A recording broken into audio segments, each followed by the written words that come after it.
السلام عليكم ورحمة الله وبركاته. الحمد لله رب العالمين، والصلاة والسلام على نبينا محمد وعلى آله وصحبه أجمعين، أما بعد. أعوذ بالله من الشيطان الرجيم. بسم الله الرحمن الرحيم. وقال ربكم ادعوني أستجب لكم إن الذين يستكبرون عن عبادتي سيدخلون جهنم داخرين. எல்லா புகழும் புகழ்ச்சியும் ஏக இறைவனாகிய அல்லாஹ் ஒருவனுக்கே.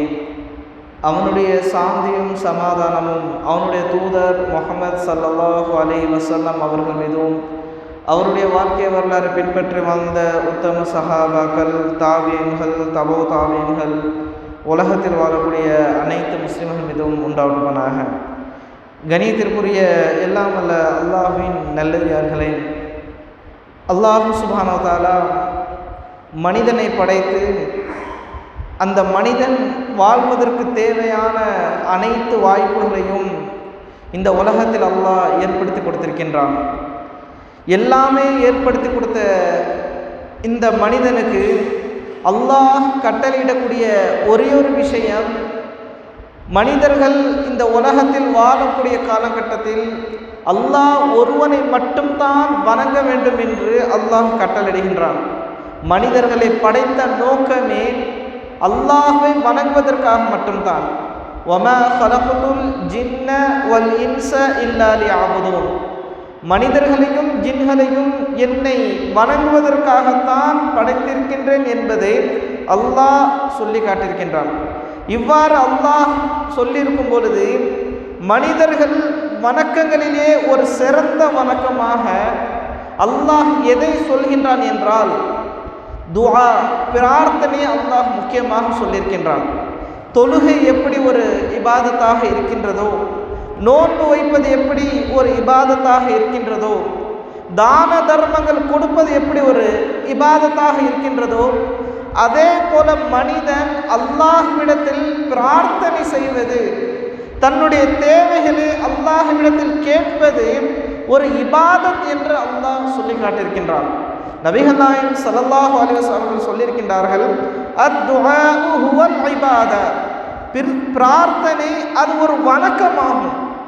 நீங்கள் அந்த பிரார்த்தனையை கொண்டு அல்லாஹ்விடத்தில் உதவி தேடுங்கள். அது ஒரு இபாதத்தாக கருதப்படுகின்றது.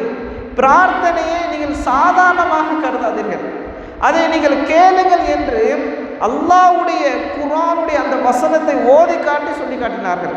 வகால ரப்புக்கும் உதுஊனி அஸ்தஜிப் லக்கும். உங்களுடைய இறைவன் கூறுகின்றான், உதுஊனி, என்னை அழையுங்கள், என்னிடம் பிரார்த்தனை செய்யுங்கள், என்னிடம் கேளுங்கள், அஸ்தஜிப் லக்கும், நான் உங்களுக்கு பதில் அளிக்கக்கூடியவனாக இருக்கின்றேன், பதில் அளிக்கிறேன் என்று அல்லாஹ் கூறியதாக நபிகள் நாயகம் ஸல்லல்லாஹு அலைஹி வஸல்லம் சொல்லி காட்டுகிறார்கள். அடுத்த இடத்தில் இதே ஒரு மனிதன் இபாதத், அதாவது பிரார்த்தனை செய்யாமல் துஆ கேட்காமல் அவன் வாழுகின்றான் என்றால் அவன் எப்படிப்பட்டவன் என்பது அடுத்த வசனத்தில் அல்லாஹ் சொல்லியிருக்கின்றான். இன்னல்லதீன யஸ்தக்பிரூன அன் இபாததி சயத்குலூன ஜஹன்னம தாஹிரின். எனது வணக்கத்தை விட்டு பெருமை அடிப்போர், நான் துஆ கேட்க மாட்டேன், ஏனால் துஆ என்பது ஒரு இபாதத், இந்த வணக்கத்தை விட்டு ஒதுங்கி இருப்போர், பெருமை அடிப்பவர், அகம்பாவம் செய்யக்கூடியவர், அவர் இழிந்தோராக நரகத்தில் நுழைவார்கள். இந்த உலகத்தில் எனக்கு எந்த தேவையும் இல்லை, நான் ஏன் அல்லாஹ்விடத்தில் பிரார்த்தனை செய்ய வேண்டும், நான் ஏன் துஆ செய்ய வேண்டும் என்று மக்கள் வாழுகின்றார்களே, இவர்கள் நாளை மறுமை நாளில் கேவலப்பட்டு அசிங்கப்பட்டு இழிவாக நரகத்தில் நுழைவார்கள் என்பதை அல்லாஹ் குர்ஆனில் சொல்லி காட்டியிருக்கிறார். ஆக இந்த உலகத்தில் மனிதர்களுக்கு துன்பங்கள் வரும், கஷ்டங்கள் வரும், சோதனைகள் வரும், மனிதனுக்கு ஆயிரக்கணக்கான தேவைகள் இருக்கும். எல்லாமே இருக்கும்போது மனிதன் என்ன செய்ய வேண்டும்? அல்லாஹ்விடத்தில் கையேந்தி துஆ கேட்க வேண்டும், அல்லாஹ்விடத்தில் தன்னுடைய தேவைகளை கேட்க வேண்டும். கேட்காமல் எல்லாமே வரும் என்று வாழ்ந்தால் அல்லாஹ் எதுவுமே தரமாட்டான். அவன் கேட்க சொல்கின்றான், கேட்டால்தான் அவன் என்னுடைய அடியானாக இருக்கின்றான். அல்லாஹ் இன்னொரு இடத்தில் சொல்லுகின்றான், வ இதா சஅலக இபாதி அன்னி ஃபஇன்னி கரீப், என்னை பற்றி எனது அடியார்கள் உம்மிடம் கேட்டால், நபியே என்னுடைய அடியார்கள் என்னை பற்றி உம்மிடம் கேட்டால் நான் அருகில் இருக்கிறேன் என்று சொல்லுங்கள். நான் அருகில் இருக்கிறேன் என்றால் நீ பிரார்த்தனை செய்தால் உன் பக்கத்தில் நான் இருப்பேன், நீ என்னிடம் துவா செய்தால் உன் அருகில் நான் வருவேன், நீ அந்த அடியானிடம் சொல் என்று அல்லாஹ் நபிகள் நாயகம் ஸல்லல்லாஹு அலைஹி வஸல்லம் கட்டளையிடுகின்றான். அப்போது நபிகள் நாயகம் ஸல்லல்லாஹு அலைஹி வஸல்லம் சொல்கின்றார்கள், நீங்கள் அல்லாஹ்விடத்தில் பிரார்த்தனை செய்யுங்கள், பிரார்த்தனை ஒரு இபாதத்தாக ஆக்கிக் கொள்ளுங்கள். உஜீபு தஅவத தாஇ இதா தஆனி, பிரார்த்தனை செய்யக்கூடியவர்களுடைய பிரார்த்திக்கும் போது அதற்கு அல்லாஹ் பதில் அளிக்கக்கூடியவனாக இருக்கின்றான் என்பதை நபிகள் நாயகம் ஸல்லல்லாஹு அலைஹி வஸல்லம் சொல்லி காட்டினார். ஆக இன்றைய காலகட்டத்தில் நாமெல்லாம் வாழுகின்றோம் என்றால் நிச்சயமாக நாம் அல்லாஹ்விடத்தில் அதிகமாக நாம் பிரார்த்தனை செய்ய வேண்டும், துவா கேட்க வேண்டும், நம்முடைய தேவைகளை அல்லாஹ்விடத்தில் கேட்க வேண்டும். அதற்குரிய சில ஒழுங்குமுறைகள் இருக்கின்றன. எப்படி நாம் அல்லாஹ்விடத்தில் பிரார்த்தனை செய்ய வேண்டும், அல்லாஹ்விடத்தில் துவா கேட்கும் பொழுது பணிவோடு நாம் என்ன செய்வது, பிரார்த்திக்க வேண்டும். சில மனிதர்கள் அப்படியே வருவார்கள், அப்படியே துவா செய்துவிட்டு சென்று விடுவார்கள். ஆனால் பணிவோடு பிரார்த்திக்க வேண்டும் என்று அல்லாஹ் கட்டளையிடுகின்றார். உதுஉ ரப்பக்கும் ததர்ரஅன் வ குஃபியா, உங்கள் இறைவனை பணிவுடனும் ரகசியமாகவும் பிரார்த்தனை செய்யுங்கள்.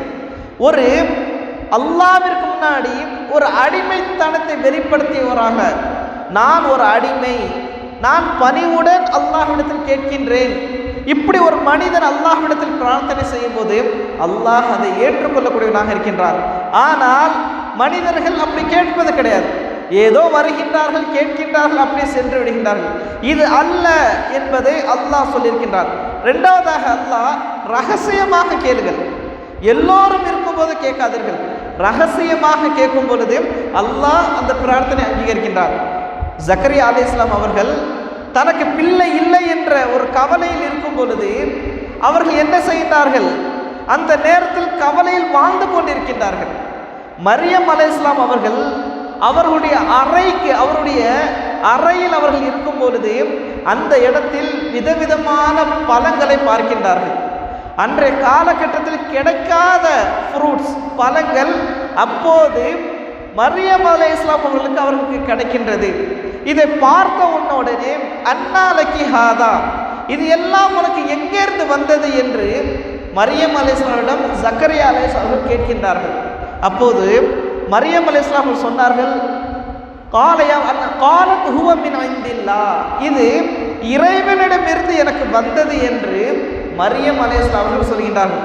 அப்போது ஜக்கரியா அலைஹிஸ்ஸலாம் உணர்கிறார்கள், இறைவனிடத்திலிருந்து வரும்போது என்றால் கேட்காமலே அல்லாஹ் என்ன செய்கிறான், மரியம் அலைஹிஸ்ஸலாம் அவர்களுக்கு விதவிதமான உணவுகளை தரும்போது கேட்காமலே இந்த இடத்தில் கிடைக்காத, அன்றைய காலகட்டத்தில் பாலஸ்தீனத்தில் கிடைக்காத பழங்கள் எல்லாம் இங்கே இருக்கின்றது, கேட்காமலே அல்லாஹ் மரியம் அலைஹிஸ்ஸலாம் தரும் பொழுது உடனே ஜக்கரியா அலைஹிஸ்ஸலாம் என்ன செய்கிறார்கள், ஹுனாலிக தஆ ஜக்கரியா ரப்ப, தன்னுடைய இறைவனை அழைக்கின்றார்கள். இன்னொரு விதத்தில் இது நாதா ரப்பஹு நிதாஅன் ஹஃபியா, தன்னுடைய இறைவனை ரகசியமாக என்ன செய்கின்றார்கள், அழைக்கின்றார்கள். யா அல்லாஹ், யா அல்லாஹ், கேட்காமலேயே மரியமுக்கு நீ என்ன செய்கிற, உணவு தருகின்றாய், எனக்கு குழந்தை பாக்கியம் இல்லை, நீண்ட காலமாக எனக்கு குழந்தை இல்லை, வாரிஸ் பனி இஸ்ராயலுடைய சந்ததிகள் வாரிஸ் இல்லாமல் ஆக்கிறாதே என்று அந்த இஸ்ரேலுடைய சந்ததி எரித்துனி வ எரித்துமின் ஆலி யாக்கூப், யாக்கூபுடைய குடும்பத்தாருக்கு வாரிசு இல்லாததை ஆக்கி விட்டுறாதே என்று ஜக்கரியா அலைஹிஸ்ஸலாம் அவர்கள் என்ன செய்தார்கள், அல்லாஹ்விடத்தில் மன்றாடி துஆ கேட்கின்றார்கள். அப்போது அல்லாஹ் என்ன செய்கின்றான், குழந்தை இல்லை என்ற கவலையை விட்டுவிட்டு உடனே வானவர்கள் அழைக்கின்றார்கள். அவர்கள் தொழுத நிலையில் இருக்கின்றார். காயிமு யுஸல்லி ஃபில் மிஹ்ராப், அழைக்கும் பொழுது அல்லாஹ் பதில் அளிக்கின்றான், உனக்கு குழந்தை யஹ்யா என்ற ஒரு குழந்தையை தருகின்றோம் என்று. ஏன் ஜக்கரியா அலைஹிஸ்ஸலாம் அல்லாஹ்விடத்தில் பிரார்த்தனை செய்தார்கள், ரகசியமாக பிரார்த்தனை செய்தார்கள், பணிவுடன் துஆ செய்தார்கள். அதனால் அல்லாஹ் என்ன செய்கிறான், அவருக்கு அல்லாஹ் கொடுக்கக்கூடியவனாக இருந்தார். நாமும் பணிவுடன் ரகசியமாக அல்லாஹ்விடத்தில் நாம் துஆ செய்தோம் என்றால் அல்லாஹ் நம்முடைய துஆவை அங்கீகரிக்கக்கூடியவனாக இருக்கின்றான். அதனால் தான் நபிகள் நாயகம் ஸல்லல்லாஹு அலைஹி வஸல்லம் அவர்கள், நீங்கள் அல்லாஹ்விடத்தில் வலியுறுத்தி கேளுங்கள், நீங்கள் துவா செய்யும் பொழுது உங்களுக்கு ஏதாவது ஒரு தேவை இருக்கின்றது என்றால் வலியுறுத்தி கேளுங்கள். இதா தஆ அஹதுக்கும் ஃபல்யஸிமுல் மஸ்அல, நீங்கள் பிரார்த்தித்தால் வலியுறுத்தி கேளுங்கள். அல்லாஹ்வே நீ நினைத்தால் எனக்கு வழங்கு என்று சொல்ல வேண்டாம். சில மனிதர்கள் என்ன செய்வார்கள், நீ நினைத்தால் எனக்கு கொடு என்று கேட்பார்கள். அப்படி கேட்காதீர்கள். அல்லாஹ்விடத்தில் வலியுறுத்தி, அல்லாஹ் எனக்கு இதை கொடு, எனக்கு தேவை, என்னுடைய தேவை இருக்கின்றது என்று நிர்பந்தமாக நீங்கள் கேட்கும் பொழுது அல்லாஹ் அவர்களுடைய நிர்பந்தத்தை பூர்த்தி செய்யக்கூடியவனாக இருக்கின்றான் என்பதை நபிகள் நாயகம் ஸல்லல்லாஹு அலைஹி வஸல்லம் அவர்கள் சொன்னார்கள். ஆக இப்படி பிரார்த்தனை செய்ய வேண்டும் என்று நமக்கு கற்றுத்தருகின்றார்கள். அதே போல நபிகள் நாயகம் ஸல்லல்லாஹு அலைஹி வஸல்லம் அவர்கள் இப்படி துவா செய்யாதீர்கள் என்று சொல்கின்றார்கள். பாவமானதை கேட்காதீர்கள். சில மனிதர்கள் பாவமான காரியத்திற்காக அல்லாஹ்விடத்தில் பிரார்த்தனை செய்யும் பொழுது அல்லாஹ் ஒருபோதும் என்ன செய்ய மாட்டான், அந்த பிரார்த்தனையை அங்கீகரிக்க மாட்டான், கொடுக்க மாட்டான். நபிகள் நாயகம் ஸல்லல்லாஹு அலைஹி வஸல்லம் சொன்னார்கள், நான் பிரார்த்தித்தேன் ஆனால் என்னுடைய பிரார்த்தனை ஏற்கப்படவில்லை என்று மனிதன் கூறுகின்றான் என்றால் அவன் உறவை துண்டிக்கும் விஷயத்திலும் பாவமானவற்றிலும் பிரார்த்தனை செய்தால் அது அடியாருக்கு கிடைக்காது, பதிலளிக்கப்படாது என்று சொன்னார்கள். ஒரு மனிதன் இவரோடு நான் உறவை துண்டித்து வாழ வேண்டும், என்னுடைய சகோதரி கூட நான் வாழக்கூடாது, அவள் அப்படி இருக்க வேண்டும், அவருக்கு எதுவுமே கிடைக்காத உறவு சம்பந்தமான உறவை துண்டிக்கக்கூடிய விஷயத்தில் மற்றவர் நாசமாக போன் என்பதற்காக அநியாயம் செய்து அநியாயத்திற்காக துவா செய்தால் அதை அல்லாஹ் அங்கீகரிக்கிறான். ஆனால் பொறாமையில் ஒரு மனிதன் துவா செய்யும் பொழுது, ஒரு மனிதன் மீது உள்ள பொறாமையில் அவன் நஷ்டமடைய வேண்டும், அவன் நாசமாக போகணும் என்ற நோக்கத்தில் என்ற எண்ணத்தில் ஒருவன் பிரார்த்தனை செய்யும் போது அல்லாஹ் அவனுடைய துவாவை ஏற்றுக்கொள்ள மாட்டான்.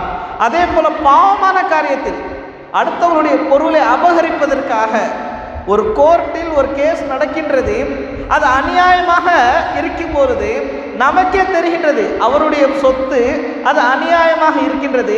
நாம் என்ன செய்கின்றோம், ஹஸ்ரத்திடம் சென்று பணம் கொடுத்து துவா செய்யுங்கள் அல்லது இப்படி அப்படி என்று சொல்லி நம்மளுடைய குடும்பத்தாரிடமும் மற்ற நண்பர்களிடம் எங்களுக்காக துவா செய்யுங்கள், இந்த கேஸில் நாங்கள் என்ன செய்ய வேண்டும், ஜெயிக்க வேண்டும் என்று நீங்கள் துவா செய்ய சொன்னால் அல்லாஹ் எப்படி ஏற்றுக்கொள்வான்?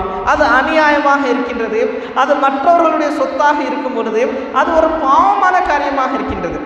வியாபாரத்தில் அப்படித்தான், மோசடியான பொருளுக்காக நீங்கள் அல்லாஹ்விடத்தில் பிரார்த்தனை செய்தால் அதை அல்லாஹ் எப்படி ஏற்பான்? அதைத்தான் நபிகள் நாயகம் ஸல்லல்லாஹு அலைஹி வஸல்லம் அவர்கள் பாவமான காரியத்தில் உறவை துண்டிக்கக்கூடிய விஷயத்தில் நீங்கள் பிரார்த்தனை செய்தால் அல்லாஹ் அதை ஏற்றுக்கொள்ள மாட்டான் என்று நபிகள் நாயகம் ஸல்லல்லாஹு அலைஹி வஸல்லம் சொன்னார்கள். அதே போல துவா கேட்கும் பொழுது அவசரப்படக்கூடாது. மனிதன் அவசரமான குலிகல் இன்சான் மின் அஜல், மனிதன் அவசரத்தில் இருக்கக்கூடியவன், அவசரமாக படைக்கப்பட்டுள்ளான். அவன் மனிதன் என்ன செய்வான், துவா கேட்கின்றான், நான் பிரார்த்தித்தேன் ஆனால் என் பிரார்த்தனை ஏற்றுப்படவில்லை என்று கூறி அவன் அவசரப்படக்கூடியவனாக இருக்கின்றான். ஆனால் அவசரப்படக்கூடாது, நிதானமாக இருப்போனும். அல்லாஹ் நிச்சயமாக அவன் கேட்ட துவாவிற்கு பதில் அளிக்கக்கூடியவனாக இருக்கின்றான். அவசரப்படக்கூடாது என்பதை நபிகள் நாயகம் ஸல்லல்லாஹு அலைஹி வஸல்லம் சொல்லியிருக்கின்றார். நான் இன்று கேட்டேன், எனக்கு இந்த தேவை இருந்தது, என்னுடைய பிள்ளை உடம்பு சரியில்லாமல் கிடக்கின்றால், எனக்கு இவ்வளவு கஷ்டம் இருக்கின்றது, ஆனால் நான் அல்லாஹ்விடத்தில் தொழுது கொண்டு வந்தேன், துவா செய்தேன், ஒன்றுமே நடக்கவில்லை என்று மனிதன் அவன் சொல்லும்போது அல்லாஹ் அவனுடைய பொறுமையை சோதித்து பார்க்கின்றான். அல்லாஹ் அவனுடைய பொறுமையை சோதித்து பார்க்கின்றான். இவன் எந்த அளவிற்கு பொறுமையாக இருக்கிறான், துவா செய்து விட்டான், அவனுக்கு நான் வழங்கக்கூடியவனாகத்தான் இருக்கின்றேன், ஆனால் அந்த பொறுமையை சோதித்து பார்ப்பான். அவன் அவசரப்படக்கூடியவனாக இருக்கின்றானா, பொறுமையாக இருக்கின்றானா என்பதை அல்லாஹ் பார்த்து அதற்கு பிறகு அல்லாஹ் என்ன செய்கிறான், அவனுடைய தேவையை பூர்த்தி செய்யக்கூடியவனாக இருக்கின்றான். அதே போல ஒரு மனிதர் ஹராமான காரியத்தை செய்து கொண்டு, ஹராமான வியாபாரத்தை செய்து கொண்டு, ஹராமான உணவை உண்டு கொண்டு அவன் அல்லாஹ்விடத்தில் கையேந்தி எவ்வளவு துவா செய்தாலும் அல்லாஹ் ஏற்றுக்கொள்ள மாட்டான். ஒரு மனிதன் பாலைவனத்தில் அவன் முடியெல்லாம் கலைந்த விதமாக, உடம்பெல்லாம் அழுக்கு பணிந்தவனாக அந்த பாலைவனத்தில் கையேந்தி அல்லாஹ்விடத்தில் எவ்வளவு துவா கேட்டாலும் அல்லாஹ் துவா ஏற்றுக்கொள்ள மாட்டான். ஏன்? அவன் சாப்பிடக்கூடிய உணவு ஹராமானதாக இருக்கின்றது, அவன் பருகக்கூடிய தண்ணீர் ஹராமாக இருக்கின்றது. அப்படி இருக்கும் பொழுது அல்லாஹ் எப்படி அவனுடைய துஆவை ஏற்றுக்கொள்வான் என்பதை நபிகள் நாயகம் ஸல்லல்லாஹு அலைஹி வஸல்லம் சொல்லும்போது இந்த இடத்தில் நாம் என்ன கவனிக்க வேண்டும்? நாம் உலகத்தில் வாழும் பொழுது குலூ மின் தய்யிபாத்தி மா ரஸக்னாக்கும், உங்களுக்கு அல்லாஹ் எதை ஹலாலாக தூய்மையானதாக ஆக்கியிருக்கின்றானோ அதை நீங்கள் உண்ணுங்கள், பருகுங்கள். அப்போது அல்லாஹ் என்ன செய்வான்? உங்களுடைய தேவைகளை பூர்த்தி செய்யக்கூடியவனாக இருக்கின்றார். ஆனால் நீங்கள் ஹராமான விஷயத்தை கேட்டால் அல்லாஹ் எப்படி ஏற்றுக்கொள்வான்? அதை அல்லாஹ் நிராகரிக்கக்கூடியவனாக இருக்கின்றான். அதே போல நபிகள் நாயகம் ஸல்லல்லாஹு அலைஹி வஸல்லம் அவர்கள் மனிதன் துவா கேட்டுக்கொண்டு இருக்கும் பொழுது அல்லாஹ் அவனுடைய துவாவை ஏற்றுக்கொண்டு அவனுக்கு அல்லாஹ் 3 விதமாக என்ன செய்வான்? பதில் அளிக்கக்கூடியவனாக இருக்கின்றான்.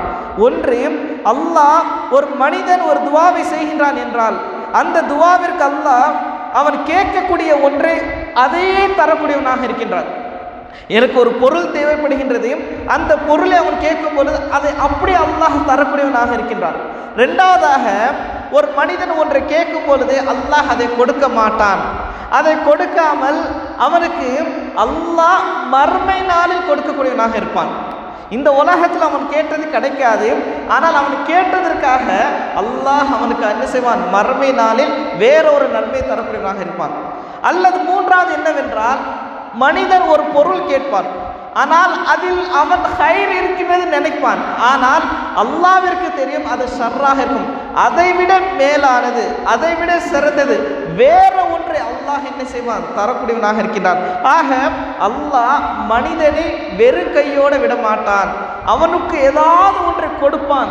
இங்கே இல்லை என்றால் மறுமையில் கிடைக்கும், அல்லது அது இல்லை என்றால் வேறு ஏதாவது ஒன்று கிடைக்கும் என்பதை நபிகள் நாயகம் ஸல்லல்லாஹு அலைஹி வஸல்லம் சொல்லுகிறார்கள். ஆக துஆ எல்லாம் நாம் எப்படி கேட்க வேண்டும், எந்த முறையில் கேட்க வேண்டும், எந்த நிலையில் இருந்து நாம் கேட்க வேண்டும் என்பதை நபிகள் நாயகம் ஸல்லல்லாஹு அலைஹி வஸல்லம் சொல்லி தரும் பொழுது அதிகமாக நபிகள் நாயகம் ஸல்லல்லாஹு அலைஹி வஸல்லம் குறிப்பிட்ட நேரத்தை சொல்லியிருக்கின்றார்கள். அந்த நேரத்தில் நீங்கள் பிரார்த்தனை செய்யும் போது அல்லாஹ் சீக்கிரமாக அங்கீகரிக்கக்கூடியவனாக இருக்கின்றான். நீங்கள் அல்லாஹ்விடத்தில் அந்த நேரத்தில் பிரார்த்தனை செய்யுங்கள் என்று சொல்லியிருக்கின்றார்கள். பாங்குக்கும் இகாமத்திற்கும் இடையில் உள்ள நேரத்தில் நீங்கள் பிரார்த்தனை செய்யுங்கள் என்று சொல்லியிருக்கின்றார்கள். தொழுகைக்கு பிறகு நீங்கள் பிரார்த்தனை செய்யுங்கள் என்று சொல்லியிருக்கின்றார்கள். தஹஜ்ஜுடைய நேரத்தில் நீங்கள் பிரார்த்தனை செய்யுங்கள் என்று சொல்லியிருக்கின்றார்கள். அதே போல நீங்கள் சஜதாவில் அதிகமாக அல்லாஹுடன் தொடர்பு வைத்துக் கொள்ளுங்கள், சுஜூதில் அதிகமாக இருந்து அல்லாஹ்விடத்தில் பிரார்த்தனை செய்யுங்கள் என்று நபிகள் நாயகம் ஸல்லல்லாஹு அலைஹி வஸல்லம் சொல்லி காட்டுகிறார். ஆக இப்படி ஒவ்வொரு நேரமும் இருக்குது. அதே போல ஜும்மாவில் ஒரு சிறந்த நேரம் இருக்கின்றது, அந்த நேரத்தில் பிரார்த்தனை செய்யுங்கள் என்று நபிகள் நாயகம் ஸல்லல்லாஹு அலைஹி வஸல்லம் சொல்லியிருக்கின்றார். ஆக அந்தந்த நேரத்தை நாம் கவனத்தில் வைத்துக்கொண்டு நாம் அல்லாஹ்விடத்தில் நம்முடைய தேவைகள் நாம் கேட்க வேண்டும். ஆக இந்த உலகத்தில் நாம் எதற்காக படைக்கப்பட்டோம்? நாம் இந்த உலகத்தில் வாழுகின்றோம் என்றால் நமக்கு அதிகமான தேவைகள் இருக்கின்றன. சில நேரங்கள் நமக்கு கஷ்டங்கள் ஏற்படும், மனைவி பிள்ளைகள் நோய்வாய்ப்பட்டு கிடக்கும், நம்ம அல்லாஹ்விடத்தில் தான் நாம் பிரார்த்தனை செய்ய வேண்டும். சஹாபாக்கள் நபிமார்கள் எல்லோரும் அல்லாஹ்விடத்தில் தான் பிரார்த்தனை செய்தார்கள், நாமும் அல்லாஹ்விடத்தில் பிரார்த்தனை செய்வோம். ஆக இந்த ரமலானுடைய மாதத்தில் இறுதி 10 நாட்கள் நாம் இருந்து கொண்டிருக்கின்றோம்.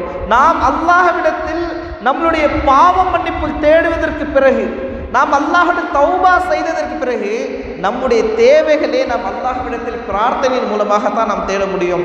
நாம் நம்முடைய பிரார்த்தனைகள் மூலமாக நம்மளுடைய கஷ்ட நஷ்டங்களை முன்வைத்து அல்லாஹ்விடத்தில் நாம் என்ன செய்யணும்? நம்மளுடைய தேவைகளை எதிர்பார்க்க வேண்டும். ஆக இந்த ரமலானுடைய மாதத்தில் இறுதி 10 நாட்கள் நாம் அதிகமாக துவா செய்ய வேண்டும். நமக்கு தேவைகள் இருக்கின்றன, நாம் கஷ்டத்தில் இருக்கின்றோம், அல்லாஹ்விடத்தில் துவா செய்தால்தான் அல்லாஹ் அதை ஏற்றுக்கொண்டு நமக்கு தரக்கூடியவனாக இருக்கின்றான். ஆக அல்லாஹ் நம் அனைவருக்கும் இந்த ரமலானுடைய மாதத்தில் அதிகமாக பிரார்த்தனை செய்யக்கூடிய தௌஃபீக் தருவானாக, அதிகமாக பாவமன்னிப்பு தேடக்கூடிய தௌஃபீக் தருவானாக.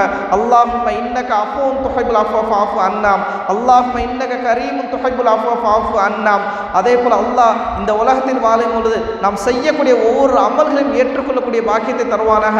ரப்பனா தகப்பல் மின்னா இன்னக அன்த ஸமீஉல் அலீம் என்று கூறி என்னுடைய இந்த உரையை நிறைவு செய்கின்றேன். வஆகிரு தஅவானா அல்ஹம்துலில்லாஹி ரப்பில் ஆலமீன். சுப்ஹானக அல்லாஹும்ம வ பிஹம்திக அஷ்ஹது அல்லா இலாஹ இல்லா அன்த அஸ்தக்ஃபிருக வ அத்தூபு இலைக்.